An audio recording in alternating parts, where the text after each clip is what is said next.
Бүгін біз сәбізді егіп көрмекпіз.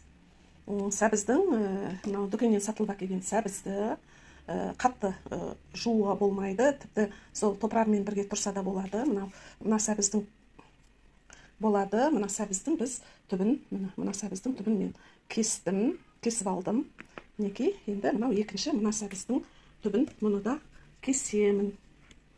Кесіп, міне осынша кесіп алдым. Осы екі сәбізді біз енді бақылаймыз.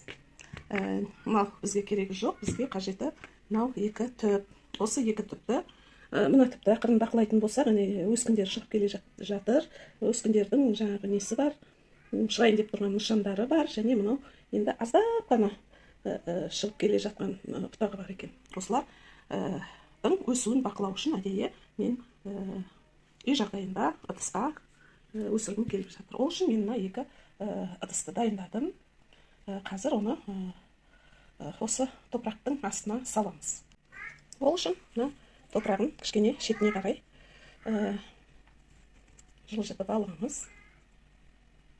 Енді мынау нені былай салып, оны үстін осы өзінің топырағын салып, мен морковты салдым мен. Жаңағы кескенімізді енді үстін топырақпен былай жауып қоямыз.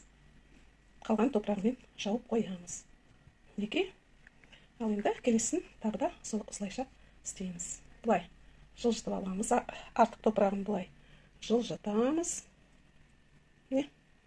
Енді мынау сәбіздің түбін орналастырып, бетін топырағымен жауып тастайтын боламыз. Тым қатты баспаймыз. Былай, мінекей. Енді бұларды 2-3 күнде жаңағы суарып, аздап суды бүркіп,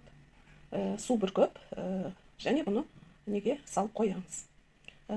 Көбірек суы буланып кетпес үшін жаңағы оның салафан қалта болады ғой, салафан қалта. Соған салып қоямыз. Мынандай салафан қалтаға салып жатқанда ауа кіріп тұратындай болу керек. Аздап бетін буланбаса, жаңағы су шығып буланбаса болды, бірақ кішкене ауа кіріп тұру керек. Нығыздап, бүкіл жерін тығындап жауып тастауға болмайды.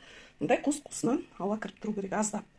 Сосын терезенің алдына қоямыз. Әрі жарып түсіп тұрады, әрі батареядан жылу келіп тұрады. Қазір қараша айының басы, сондықтан жаңағы балконда салқын, терезе алдында жылу бар, батареяның жылуы келіп тұрады.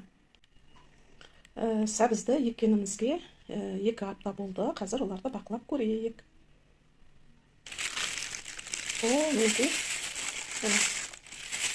Басында еккен кезде осы сәбіз өзі бүршіктеніп, біреуінде тіпті кішкене ғана жасыл нышаны көрініп тұрған жапырақтың, екіншісі мынандай нәзіктеу болып өсті, өйткені ол жіңішкерек капуста болған. Ал енді бірақ түбінде тағы да шыққалы жатқан бұтақтары бар.